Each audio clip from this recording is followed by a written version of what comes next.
Good morning. There's a lot of energy here, which is great. Renewable energy, right? Everyone ate purely renewable, sustainable food. Yeah, anyway, okay. So welcome. The last week has been a pretty amazing week in the world. There's a lot to celebrate. There's still a lot of problems in the world, but I think it's worth at least taking a brief moment to celebrate some good trends in the world. We're really, really excited you've all come here today for what's the second, we hope annual, we'll see, Sustainability at Scale. We did the first one a year ago, and it was unbelievably great, so we decided to do it again. And I think today will be even better. We've got an incredible lineup of sessions and speakers and panelists and a debate, which hopefully will be raucous and interesting and exciting. I think everybody here, I certainly know I am, everyone here is on a journey to live a better life, to help make the world, or their organizations and the world, more sustainable. The problems we face are enormous and complex, and are really hard for any of us to solve by ourselves, either individually or as a company, or for that matter, as a state or a nation. They are global and interconnected.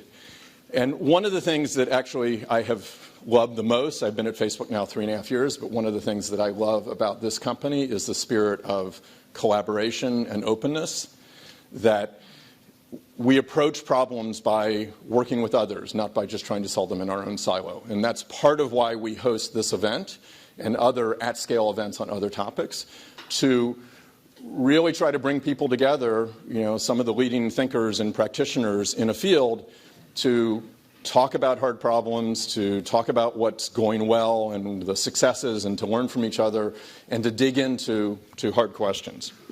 So my hope today is that you'll make some new connections, there'll be some really interesting conversations, that some new ideas for collaborations will come out, and in the process will help push the world toward a more sustainable path.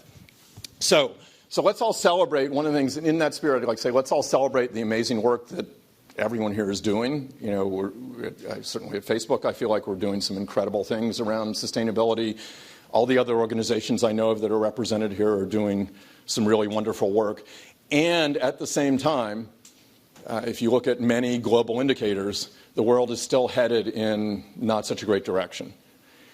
So I think it's important to acknowledge that, and not to just talk about the wonderful things that are going on, but to also then ask, what can we do collectively to really make a difference on some of those global problems? So please engage today, ask hard questions, be nice, but ask hard questions.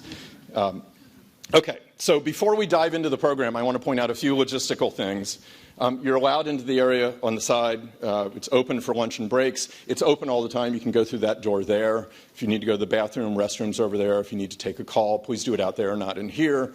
If you need to do email, well, you can do that sitting at your chair. There's a blocked off area outside where we're going to have a reception at the end of the day. Please do not wander off. We've got security people who will probably prevent you from doing that, but if you do manage to escape them, someone will, gently stop you at some point. Lunch will be here. We'll open this up again. We'll actually open up that wall for the breaks. Lunch we'll go through the line to the cafeteria and bring lunch back into here, and I think outside as well. We set up a Facebook group that I think everyone's been invited to, but you should join if you haven't. If you don't have a Facebook page, find a Facebook employee. We can set you up with one. For today, special deal only today. It's free. The Facebook group is Sustainability at Scale 2015. And if you type that into the search box at the top of the Facebook app or on your browser, you should be able to find it. There's also a hashtag, Sustainability at Scale. You can use that on Facebook, Twitter, Instagram, your favorite social media. And then one last thing before we dive into things, I want to acknowledge and thank all the people who put in an enormous amount of work over the last several months putting this event together. Having now done this twice and done a few other events over the years. It always seems like an awesome idea to do an event, and after the event, it always feels great to have done it. But the process of doing it, there's a lot that has to come together. And people on my team, people on the events team, the communications team, the recruiting team, a whole bunch of other people put in a lot of work to put together the program, to put together all the logistics to make today happen so that we'd have food and refreshments and mics that work and so on and so on. So I just want to thank them. I'll thank them again at the end of the day. We can give them a big round of applause then, but I thought it was important to acknowledge them now. Okay, so let's get going. I want to introduce our keynote speaker, Dr. Peter Gleick. Peter is the co-founder and president of the Pacific Institute. He co-founded, I think, in 1987. Is that right? And has worked there since on environmental issues involving issues around the world, especially about water. He's been widely recognized for his work, including as a MacArthur Fellow, visionary on the environment, as he was called by the British Broadcasting Corporation, and a number of other honors. So we are deeply honored to have Peter here today, and he's going to talk to us about what a sustainable water future looks like. So, Peter.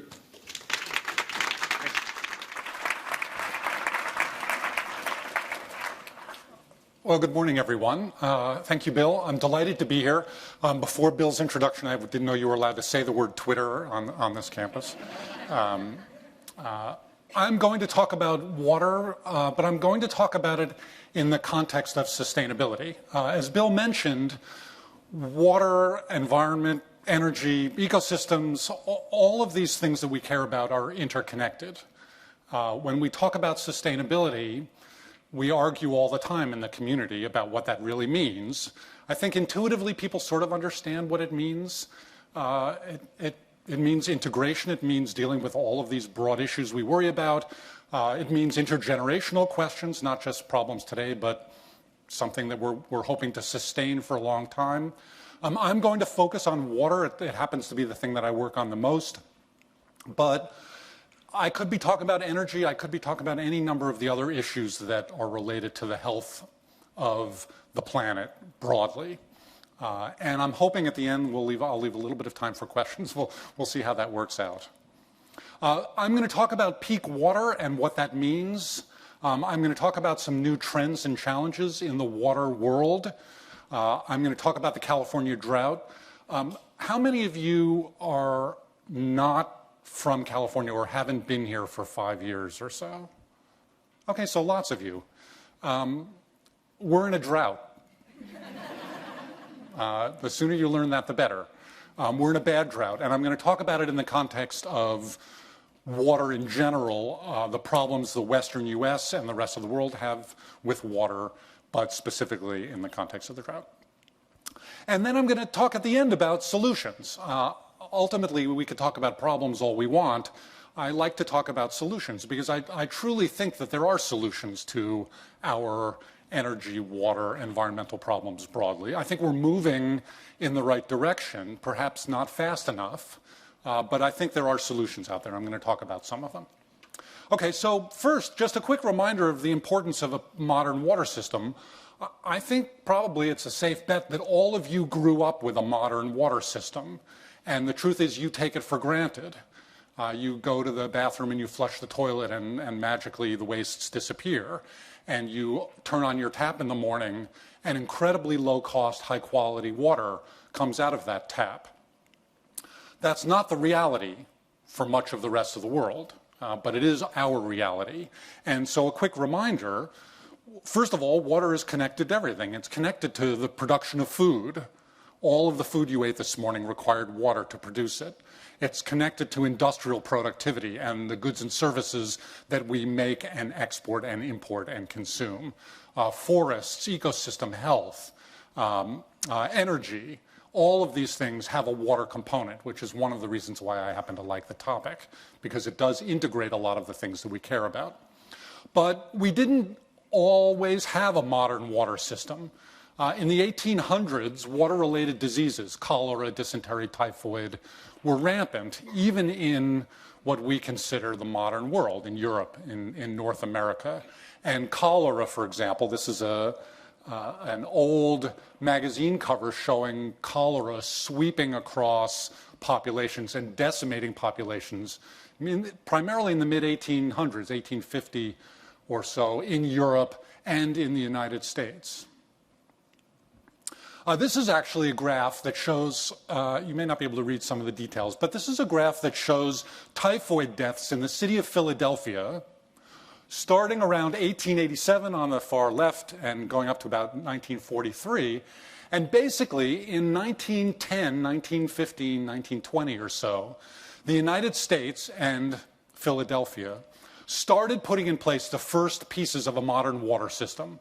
Filtration, chlorination was introduced to our water system, killing bacteria and killing germs. And the deaths from cholera and the deaths from typhoid and the deaths from water-related diseases in general, which were rampant, disappeared. People don't die from cholera and typhoid related to water problems in the United States anymore. That's one of the advantages of a modern water system. And again, this is a system we take for granted today, but it's not a system that's universal. And so today, in the 21st century, there are still 2.5 billion people or so worldwide that don't have adequate sanitation services. 2.5 billion people is more people than were on the planet in the 1930s or 1940s. It's a very large number. There are 800 million or so that lack safe drinking water. And the failure to have safe drinking water and safe sanitation leads to water-related diseases, to cholera, dysentery, typhoid. These are diseases that we still have worldwide, even if we don't have them in the industrialized world. And there are millions of preventable deaths every year from these diseases, mostly children, mostly under the age of 5. Probably 2 million deaths a year from preventable water-related diseases. These are diseases we know how to prevent. There are water quality challenges, old ones like sewage, new ones like industrial wastes and certain kinds of industrial chemicals and contaminants that are not yet addressed by our water quality laws or technology. Ecosystems are deteriorating. All of the water that we use comes out of the natural environment. Before humans were a global planetary force, ecosystems used all the water. And as human populations grew, as civilizations grew, as we took more and more water out of the system, that water comes from the natural environment. And in places where populations are especially large, where water is kind of scarce, I'll come back to some of this in a little bit later, ecosystems in particular are suffering. And again, if you're a Californian or have lived here for any length of time, you understand the ecosystem challenges associated with human uses of water here. But that's true worldwide. Political conflicts over water are growing. One of the things we do at the Pacific Institute is we maintain something called the Water Conflict Chronology. You can Google it, Google Water Conflict Chronology. It's a history going back 4,500 or 5,000 years of conflicts, violent conflicts over water in myths and legends, in history. And frankly, every day in the news today, there's some other piece of news where water was a target during a conflict or water was being used as a weapon. Water and politics are tightly connected. And that's part of our water challenge. And of course, the climate's changing. We know the climate's changing. We know that humans are causing the climate to change. And we also know that there are going to be very extensive, wide impacts of climate change. And some of the worst impacts will be on water resources. The hydrologic cycle that you all remember from 5th grade, evaporation, the formation of clouds, condensation, precipitation, runoff, back to evaporation, that is the climate cycle. As we change the climate, we will be affecting and are already affecting water resources around the world. And that's a new challenge that we're not yet adequately addressing. So I'm going to talk specifically about water now, and I want to introduce the concept of peak water. Many of you probably have heard about peak oil. A colleague of mine and I wrote a paper a couple of years ago about peak water. I'm going to try and define what I mean by that and what it means in the context of some of our water challenges. But before I do that, let me describe a little bit. Again, Bill introduced the concept of renewable resources. I want to define actually what a renewable and a non-renewable resource is for those of you not familiar with this. And there are lots of ways to think about this. But from my perspective, the easiest is non-renewable resources are stock limited. They're limited by the amount that's there. And you think about fossil fuels are non-renewable resources. There's a stock of fossil fuels out there, oil, gas, coal, and when you use up the stock, it's gone.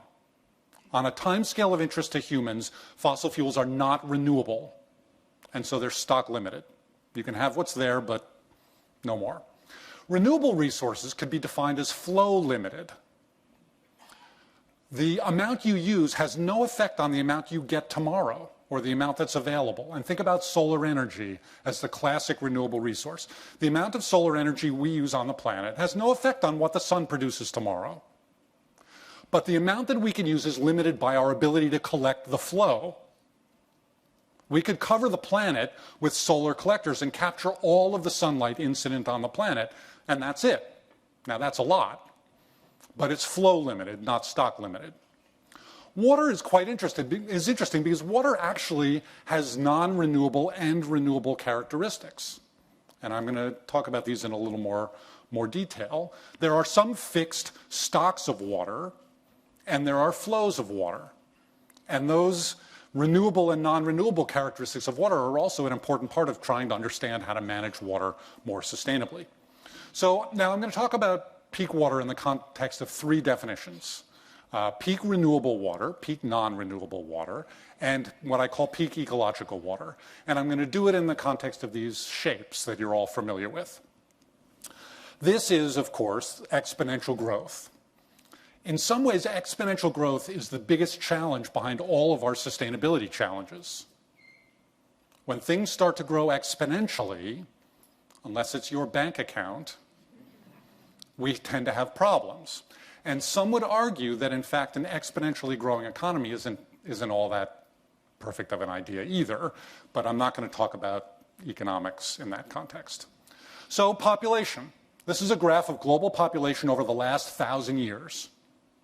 This is part of our problem, exponential growth in population. This is a graph of carbon dioxide concentrations in the atmosphere over the last 1,000 years. Exponential growth. This is part of the climate problem. So exponential growth is a piece of this puzzle. The second curve I want to talk about is exponential growth followed by a peak in something and then a decline. And again, we see this in lots of different things. And for those of you perhaps more familiar with the concept of peak oil, this was the idea behind peak oil, that we would start to extract a non-renewable resource from the ground. And because it was non-renewable, it would get harder and harder to find and more expensive to get. And eventually there would be a peak in production and then a decline. And when the peak occurs and how big the peak is depends on technology and it depends on economics. But for a non-renewable resource, this is considered the classic shape. And in fact, when this concept for peak oil was described in the 1960s by a guy named M. King Hubbert, he predicted that peak oil in the United States would be reached around 1970. And there it is. This is the curve for peak oil in the United States. Oil production in the US peaked in 1970 and then started to decline. Now, in fact, the last couple of years it's ticked back up again because of the fracking boom and especially oil production from the Bakken shales in North Dakota, and it's gone up quite a bit. But that's temporary. There will be a peak. It may even exceed the 1970 peak, although I doubt it. But there will be a peak eventually, and then it will decline. That's a characteristic of a non-renewable resource. But we see the same kind of curve for other things. This is a graph of cod capture. Cod is a big fish in the North Atlantic, starting in 1950, down here, 1950s, and going up till about 2010. Cod are a renewable resource under certain conditions, if you let them reproduce and you don't over-harvest them. But for fisheries around the world, and cod in this example, they can be a non-renewable resource. And the cod fishery, like many fisheries worldwide, has been over-harvested. And the cod fishery in the North Atlantic was over-harvested. There was a peak of production in about the mid-1980s, and then the populations crashed. And I don't know whether, in fact, those populations will ever recover. But this is another example of a peak in a natural system. The third curve is this. It's the logistics curve. Small use of something or small something followed by exponential growth, followed by a leveling off, and then sustainability of something. You're sustaining something over the long term. And again, we see this curve in a lot of different places. We see it especially in technology development. This is a graph from 1900 to 2000 of the penetration of landline telephones in the United States. So the telephone was invented. People decided, gee, I'd like a telephone. And they bought telephones. And then everybody had a telephone. And 100% of the population had a telephone. And there you go. Now, in fact, this graph probably ought to just say telephones, because landline telephones, they're probably declining now. I mean, how many of you don't own a landline telephone? Okay, so in fact, this curve has maybe peaked and started to decline. But you get the idea, and lots of technologies follow this kind of curve. Something smart's invented, we buy it, then everybody's got one, and they forget to turn off their ringer at a conference. There's probably another curve for learning how to use new technology. But this is a graph that shows the same kind of thing. It's cumulative capacity of dams, the amount of water stored behind dams in the United States. And it shows, first of all, we didn't build many big dams. The dates that you can't read in the back, but the dates are from 1850 up until the present. 1850s, we didn't build many big dams. The technology wasn't available for building big dams. The need was not so great. We learned how to build big dams. We started to build a lot of big dams. We built massive numbers of big dams, and then we stopped. And the amount of capacity, the water stored behind those dams in the United States has leveled off. It may go up a tiny little bit, we might build a few more, but there are now constraints on our ability to add to that capacity. And those constraints are environmental. We now understand the environmental costs of building big dams. They're economic. We no longer massively subsidize big dams. They're political. There are lots of reasons, but there are also physical constraints. We've built on all the good dam sites in the western United States and some not so good dam sites. So the ability to expand this curve is pretty limited. So back to water specifically, the concept of peak renewable water is this curve. Think about a river. A river is a renewable resource. You can take water out of the river. It doesn't affect how much water it gets next year. That's part of the hydrologic cycle. We have wet years, we have dry years, but flow in a river is considered a renewable resource. We start to take water out of that river for human uses. We take more and more out of the river. There's a limit. That limit is the total renewable supply. Once you get it all, you can't have any more. And that's a peak renewable limit. And we're running into this problem on rivers around the world where we're taking the complete renewable flow of major rivers. We're taking the complete flow of the Colorado River. We might want more water out of the Colorado River, but we can't have any more because we're already taking it all. We take almost all of the water out of the Yellow River in China, out of the Nile in northern Africa. That's a renewable resource, but there's a limit, and that's what peak renewable water means. And it begs the question, how much should we actually take out? You can take it all and leave nothing for ecosystems.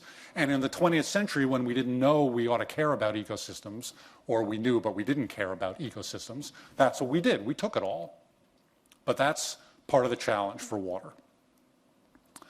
And here's the flow of the Colorado River in a million cubic meters per year from 1905 till about 2008.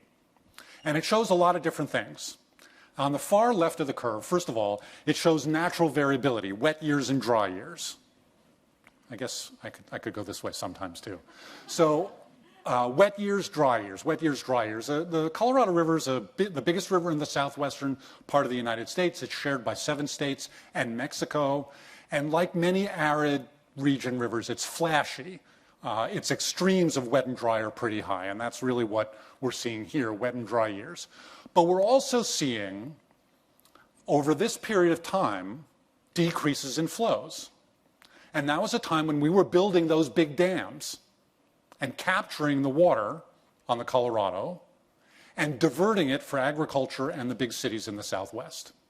And today, except in really, really wet years or sequences of wet years, 0 water reaches the mouth of the Colorado River in Mexico. It's completely consumed, and that's peak renewable water. So peak non-renewable water is this curve. There are non-renewable stocks of water, and the best way to think about this is to think about the fossil fuel comparison. There are groundwater resources around the world, underground aquifers, that we use for agriculture, for industrial uses, for urban uses, that are non-renewable in the sense that they're recharged by nature very, very slowly. And when humans use them faster than nature recharges them, just like oil, groundwater levels drop, it gets more expensive to pump, and there becomes a peak in our ability to use those resources. And there are very large numbers of groundwater resources now that are being used in a non-renewable fashion. The Central Valley of California, massively overpumped groundwater. And groundwater levels are dropping, land is subsiding. It's a serious piece of a California water problem. But this is true in the Ogallala Aquifer in the Great Plains of the US. It's true in Libya. It's true in northern China. It's true in parts of India. As much as 30 to 40% of global food production comes from non-renewable water systems. And that's a problem. This is a map that shows the Ogallala Aquifer in the Great Plains, South Dakota, Wyoming, Nebraska, Kansas, just to place you, Colorado, Oklahoma, Texas. This is the massive system of underground water reservoirs that have been overpumped. And the redder the color, the deeper, the faster the groundwater levels are falling. And this is groundwater that's being used to grow soybeans primarily and corn in the Great Plains. And there's serious overdraft. And farmers in the southern part of the basin are going out of production because they can no longer afford the energy to pump the groundwater to water low-valued crops. And this is the same thing for the Central Valley of California. Again, redder colors shows rapid declines, drops in groundwater levels, primarily in the southern part of the San Joaquin Valley, Kern County, Tulare County, and this is as of last year. So that's peak non-renewable water. The idea of peak ecological water, I'm just going to talk about really quickly. I'm going to draw a graph here. The y-axis is the total economic value and ecological value of water. The x-axis is the amount of water used by humans. A quick comment on the y-axis. When we pump water, when we use water for something, we're producing economic value. We're making semiconductors. We're growing cotton and making clothing. We're growing food. And there's an economic value to that. There's also an ecological value to water use. Economists are really good at measuring the cost of a t-shirt. They're pretty bad at measuring the value, economic value of the extinction of a run of salmon.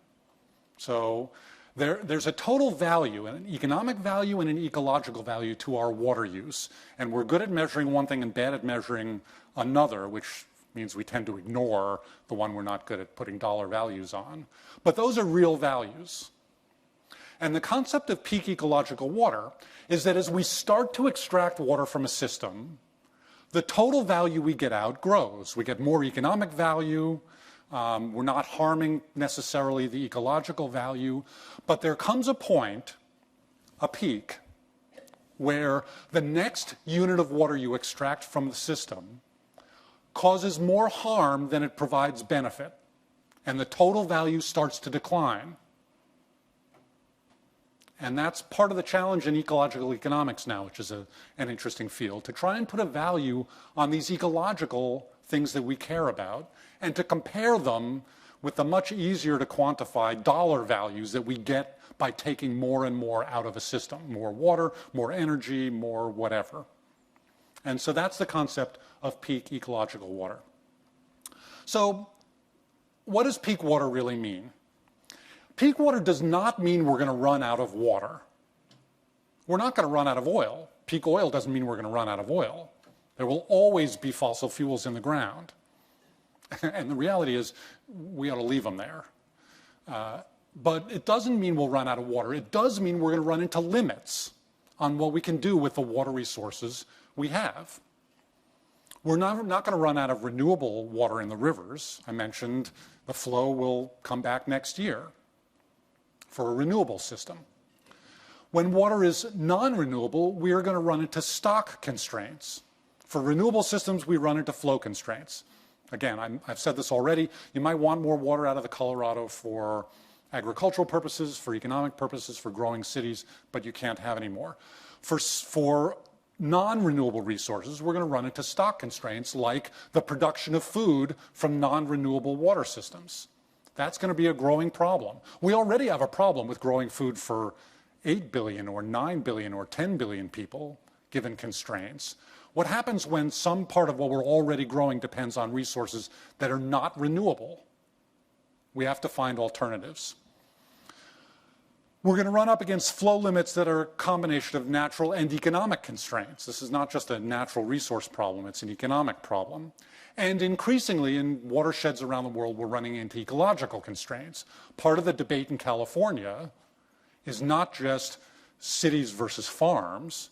It's maybe we ought to be restoring ecosystems, and maybe there ought to be commitments of limited water back to the natural environment. So it's become a human environmental debate as well. Okay. In addition to these problems that I've described, there are some other issues that are related to the fact that water is connected to everything. And I'm going to talk very briefly about energy. I'll talk a little bit about climate and a little bit about policy, and then talk about the California drought.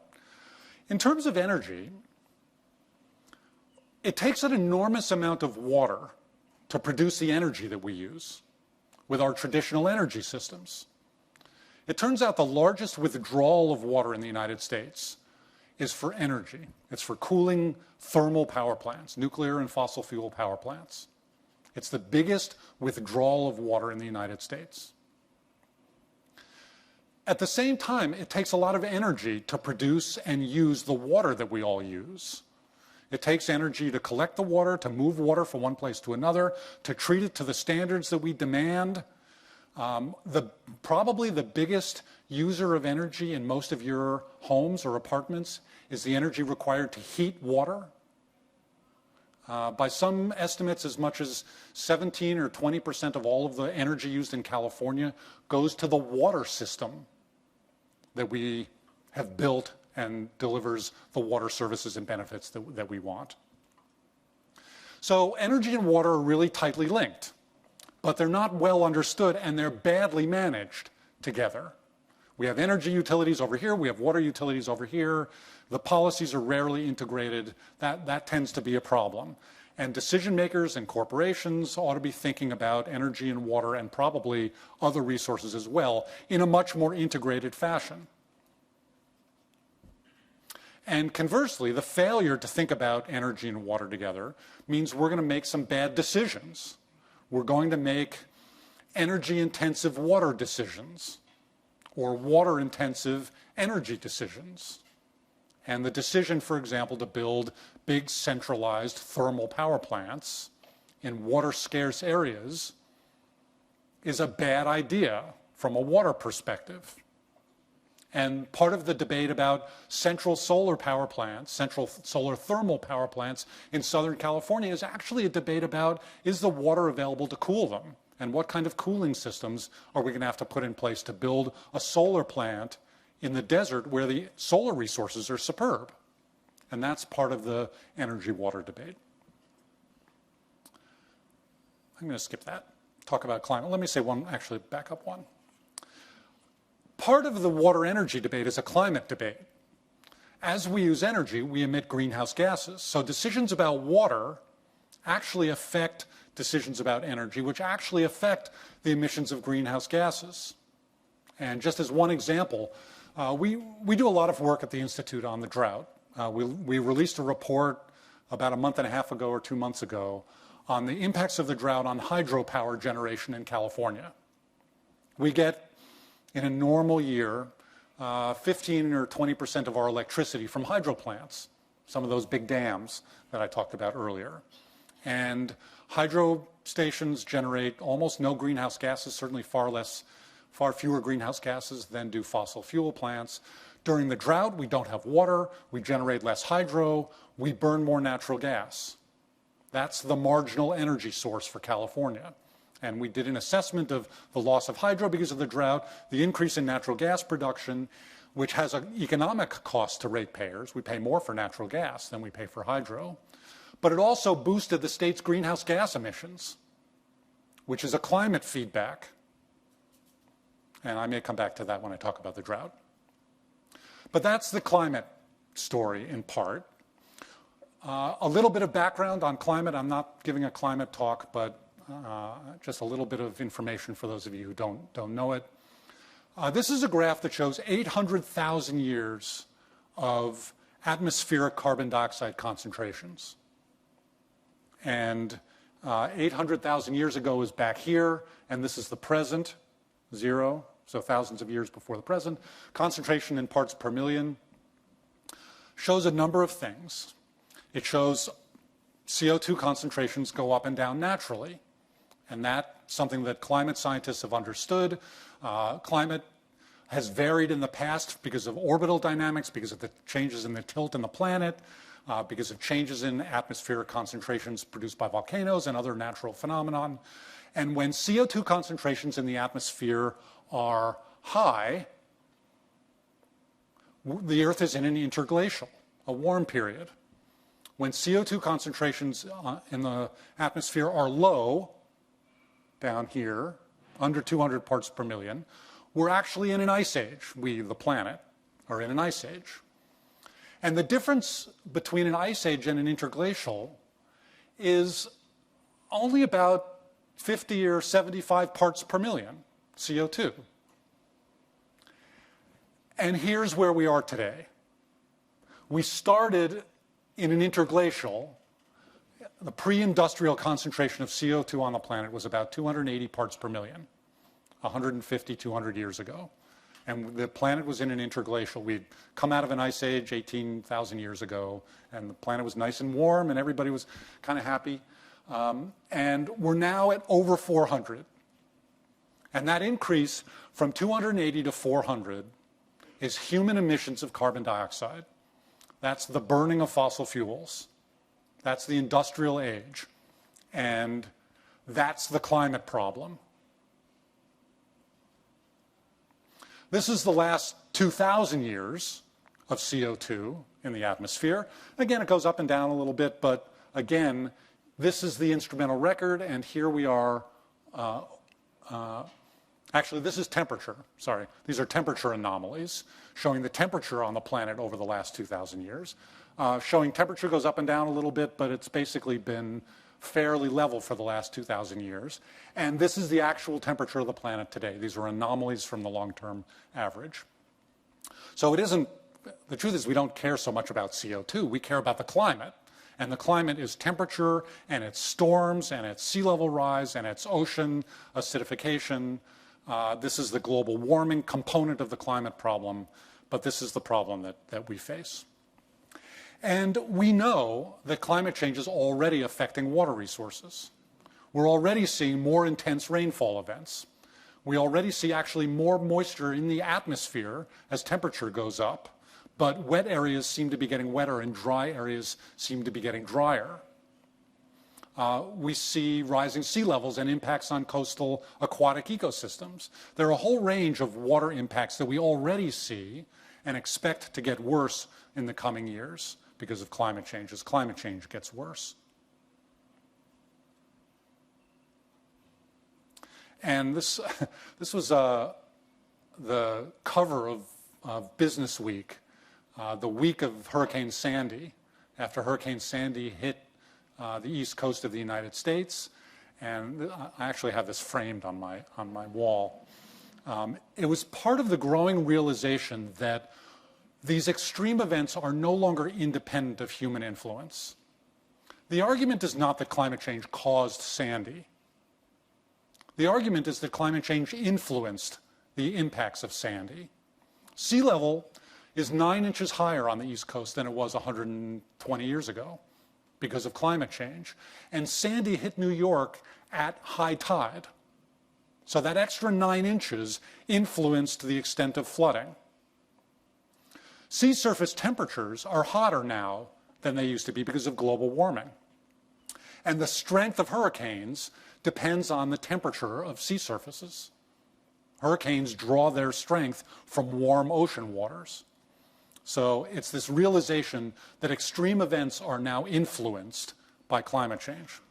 And Munich Re, which is this incredibly radical organization, the biggest reinsurance company in the world, and I would note, insurance companies care about risk. That's their job.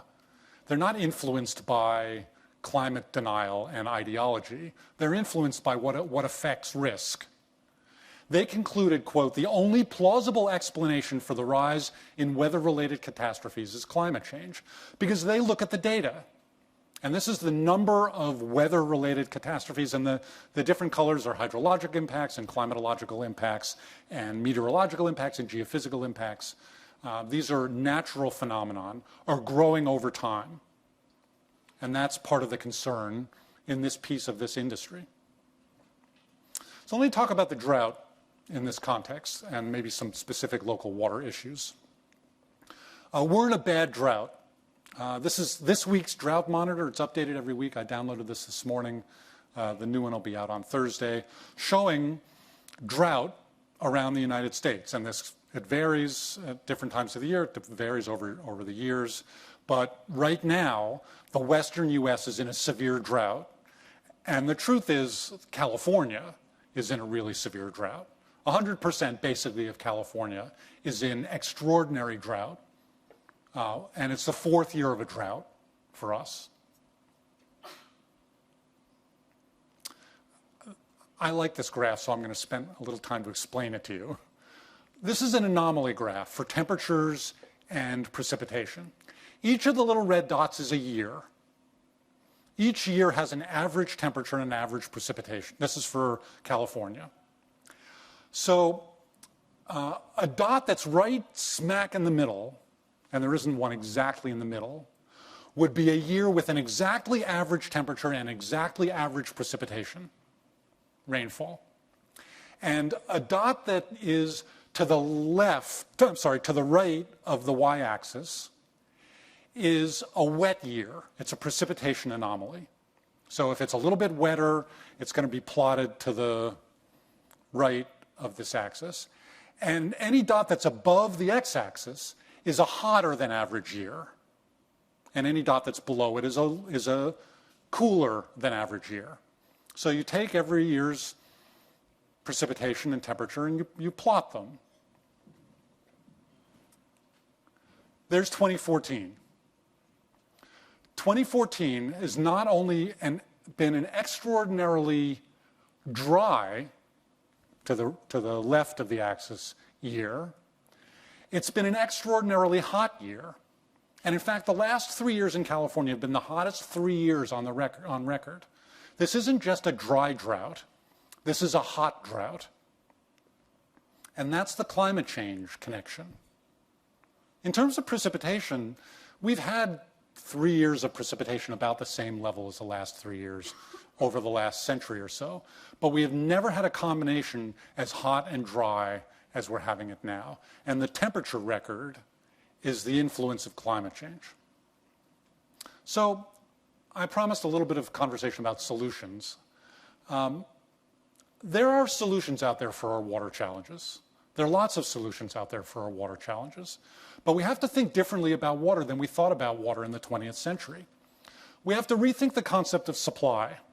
The concept of supply used to be build another dam, tap another groundwater well into an overtapped aquifer, take more water from the next river basin, Why can't we just move water from the Missouri River or the Mississippi River or from Alaska?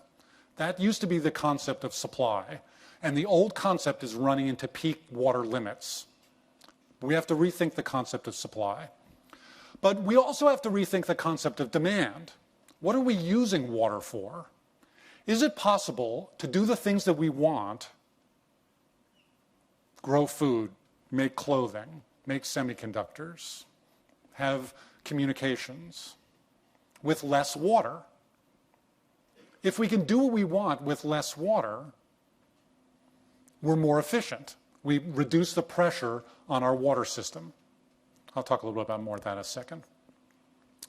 We have to protect water quality. And we have to match the quality of the water we need with the quality of the water we have. So the first piece of this is probably self-evident. Protect water quality.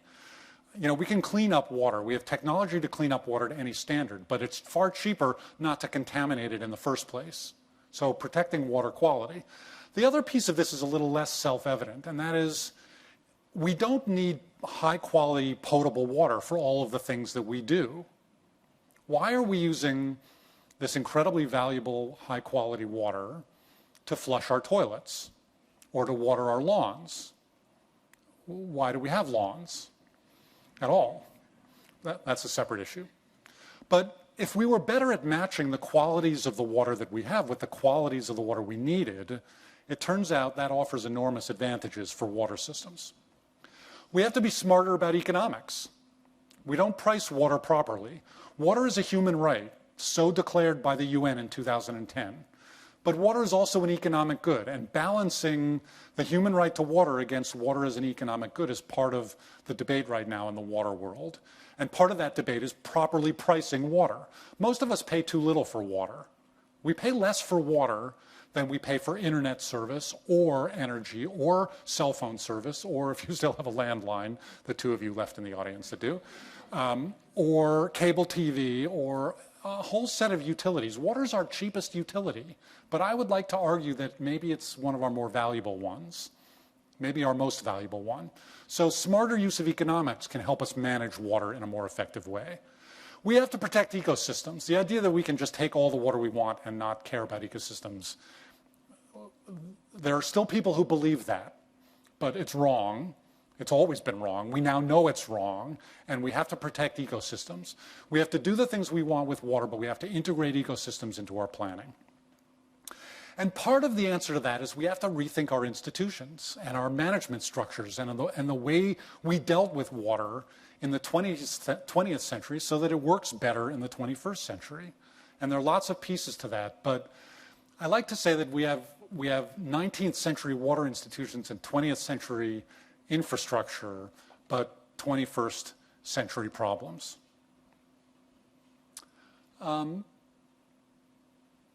I've described this already, that the traditional solutions were already tapped out. This is a big version of the reservoir graph that I showed for California. We're not going to build more traditional reservoirs in California. We might build one or two more.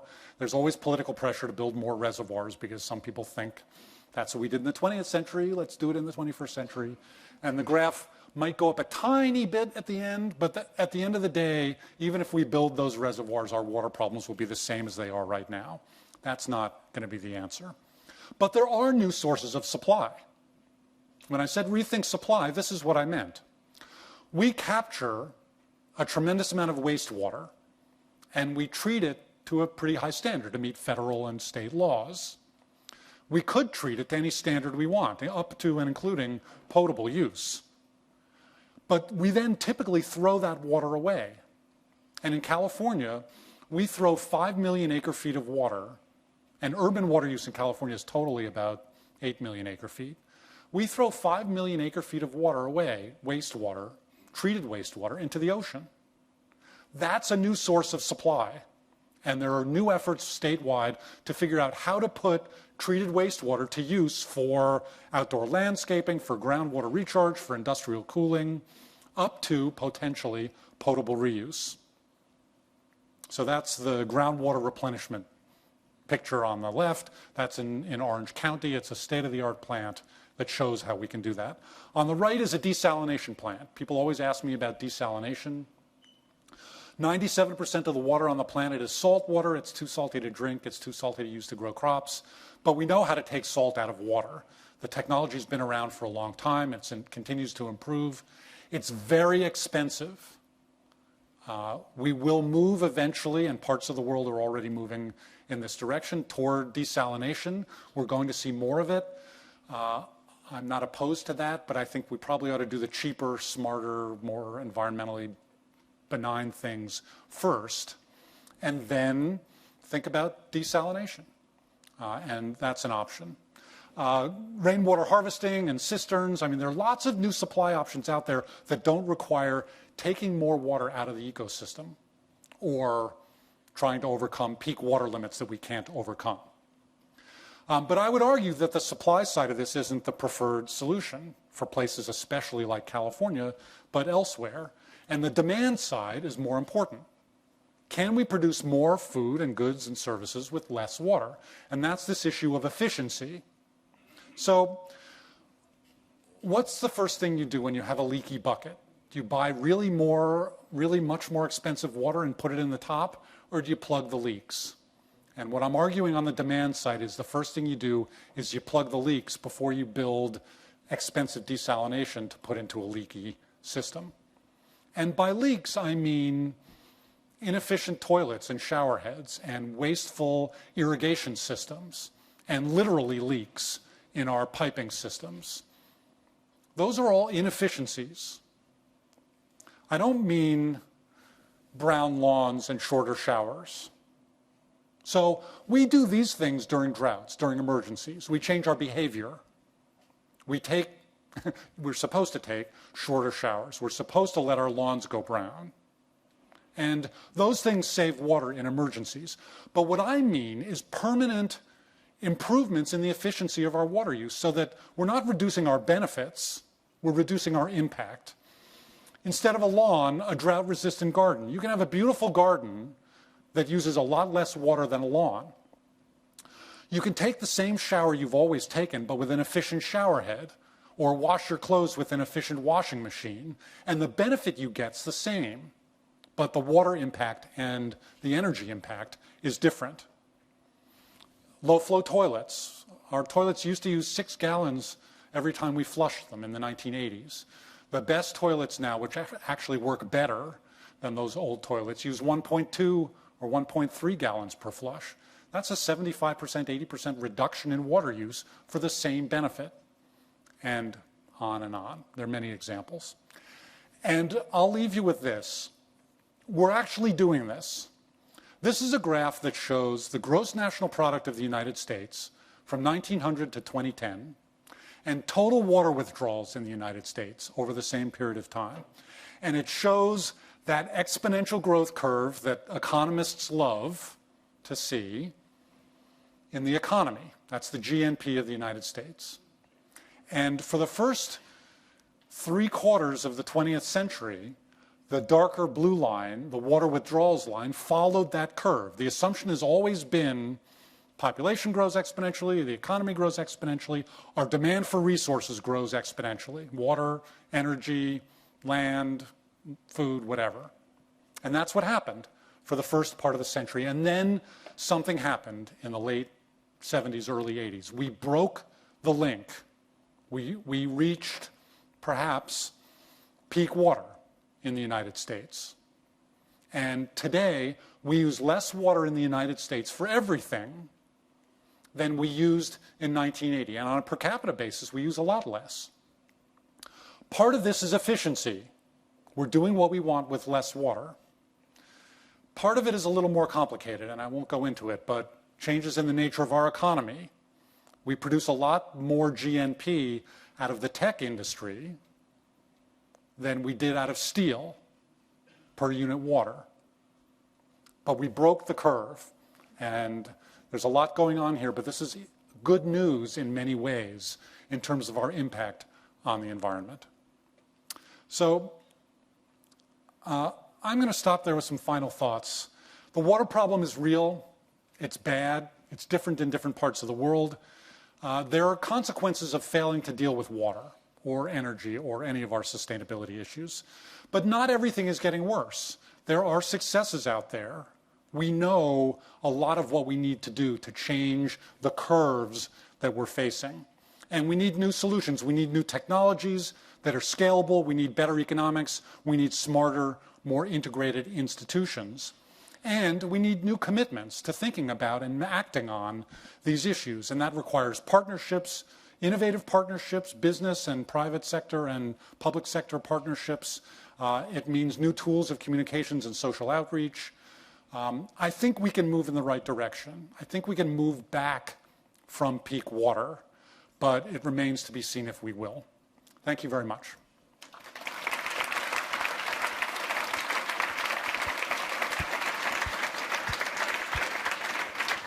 Thank you, Peter. That was awesome and inspiring, and I'm really glad that you talked about solutions at the end, because as with many talks about environmental limits, if we don't talk about those, you can end up feeling a little bit depressed and daunted. So we have time for a few questions. There are 2 mics in the middle of the room, so please come up to the mics and we'll take a few. I don't want to cut too much into the break or get us too far behind. We got a slightly late start, but I definitely want to give people a chance. So let's sort of alternate between the sides, if you will. So I think starting over here. Peter, thanks so much. Gil Friend, City of Palo Alto. Hi, Gil. You talk about drought and you show the cyclical pattern of drought, but there's some research we're seeing suggesting that this is not a traditional cyclical drought, but a long-term shift in the precipitation regime and hydrological regime in California. Would you comment on that? Is that accurate or not? And what significance does that have for the strategies we're looking at? Yeah, so California has droughts and floods. We have extremes like every part of the world in the natural hydrologic cycle. There's a really great debate going on right now in the climate science community about the influence of climate change on the current drought and on whether there is going to be a fundamental change in the cycle, whether we're due for longer term, more persistent extreme events, I would say potentially floods and droughts. I don't know when the current drought's going to end. I don't know how deep it's going to be. I have a paper with a colleague that came out in the Proceedings of the National Academy of Sciences about a month ago, looking at the links between climate change and the current California drought. That's primarily that temperature link. Temperatures are going up. The Arctic is melting. Changes in the Arctic are leading to changes in atmospheric circulation patterns in the Pacific, which influences how much water and what kind of water systems hit the western U.S. I think there is a chance that we're going to see fundamental changes in extreme events on the west coast of the United States and, frankly, worldwide. But there's a lot we don't know about the details of that yet, and I think we're going to have to wait and see the answer to that, but that doesn't mean, I'm not implying that we need to wait and see about responding to those kinds of extreme events. We have to start planning for those now. Hi, Dan Wilkowski, CRB Consulting Engineers in San Jose. 80% of the water use in California is for agriculture, yet the state has mandated that cities and water districts cut back severely, and we have brown lawns and don't flush our toilets as often as we used to. Do we have to wait for demand side for consumers to stop buying almonds and rice from California in order to change the agricultural use of water? Okay, so these are like 2-hour-long questions or answers. That's a huge question. It's a big debate right now about the balance between agricultural water use, which uses 80% of the water humans use in California, and the cities, which use 20%. And yet the agricultural economy is a much, much smaller fraction of our economy. It's 5 or 10% at most, depending on how you count it, of the state's economy. Agriculture suffered severe cutbacks as well. The urban use requirement of the call for 25% reduction in urban water use. Agriculture's seen cutbacks to 0 for some surface deliveries. Senior water rights, which have never been cut back, are now being cut back. The agricultural community is feeling the pain as well. But there has to be a fundamental reform, I think, in California's water system. It's a complicated system. It has to do with water rights. It has to do with economics. It has to do with ecosystem preservation and Endangered Species Act and dying salmon runs. It's a huge topic. I guess all I can say is that I hope that the severe drought is opening the door to some of the conversations we ought to be having about reforming California water policy. And there's steps moving in the right direction now. But I think we're going to have to see. Hey, great presentation, Peter. Kenneth with Sunrun. I'm a consultant there. I had a question. How many years could a state survive with the continued hot and dry drought period that you mentioned on the chart that you showed us? So the state can survive forever. The question is, what are the impacts going to be? And I think that's really what you're asking. What are the consequences if these kinds of trends continue? And Gil's question got to that as well. And if it continues, we're going to see fundamental reforms in agriculture. We're going to see changes in what we grow and how farmers grow it. And we're already seeing those changes. Farmers are already more efficient than they were 20 years ago. You know, people complain about almonds. Almonds are a high-valued crop. Farmers are pretty smart. They grow things that return money to them. And we grow a lot less cotton than we used to, which is a good thing, that we're growing less cotton. So we'll see fundamental changes in agriculture. Frankly, we ought to see no more lawns. The idea of an eastern lawn in a western climate is an idea that's time has passed. And a lot of the parts of the Southwest, Tucson in particular, have made a lot more progress in getting rid of grass lawns and replacing them with more water efficient, very nice gardens. That's something we're going to see in California. We'll see all sorts of changes along the lines of demand management and the changes in the kinds of things we use water for. Hi, Peter. Great presentation. You know, just the sense of ownership of water. Do you think there'll be a day where we don't feel like we're owners, but we're more members? Is there a water pass coming? Is there limits? And in energy, the interface to energy, the visualization of energy, it's really changed our sense of being able to do something until, you know, getting our bill 45 days later and it's too late. Do you see the connectivity, the cloud, the kind of things that happen here on this campus, the stuff that Bill works on in energy, do you see that same visualization and change of ownership to membership of water? That's a great question. And I don't really know the best way to answer it, except that people really care about water. People care much more about water in a visceral way than they do about energy or fossil fuels or other resources. Partly because energy is so fundamental to everything. It's sort of the most important resource. And it's part of the debate behind the human right to water versus water as an economic good, behind commercialization and privatization of water, which really provokes a lot of people, behind the idea of bottled water versus tap water. I think the good news is people care about water, and they're beginning to take it on as not just an economic issue, but as a social and a cultural issue as well. In many ways, that's one of the things that gives me a lot of hope about dealing with water issues. It's because when there's not enough water, people are willing to rethink what it means in their lives. My name's Katherine Kirby. I'm in recruiting here at Facebook. And my question was actually very similar to that one. And when you're thinking about how water works across with energy across the board and the economic scale of that, at what point do you think consumers are going to start noticing it in their bill to curb and change their water behavior and usage? And where does that kind of level out? You know, housing prices in San Francisco go up and people keep paying them and moving in. And at what point do people and these young software engineers who make oodles of money just come in and pay it and not think about it? And where do they actually start noticing it? Yeah, another great question. And in the end, when I was talking about solutions, I talked about technology, I talked about economics, I talked about regulatory systems and institutions. Pricing is a very important tool for helping people make decisions about everyday life. We price things and give people the choice about whether or not to buy them. Water is underpriced. Water utilities are using pricing of water as a tool to help encourage efficient use. And we have increasing block rates where the first bit of water you use is relatively cheap because it's for basic needs. If you're using a lot of water, you pay a lot more per unit water because the truth is you're using that vast amount of water on your outdoor landscaping. And that helps people make decisions differently. But it's also true that for many users, it doesn't really matter. The price is not a good enough signal. And in that sense, we have to move to other tools. We have to move to regulatory restrictions.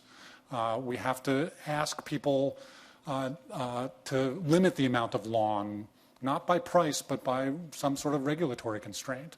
We have to put in place appliance efficiency standards so that all appliances are efficient, independent of the price. So I'm a believer in technology and economics and regulatory systems as a whole as an answer to some of these problems.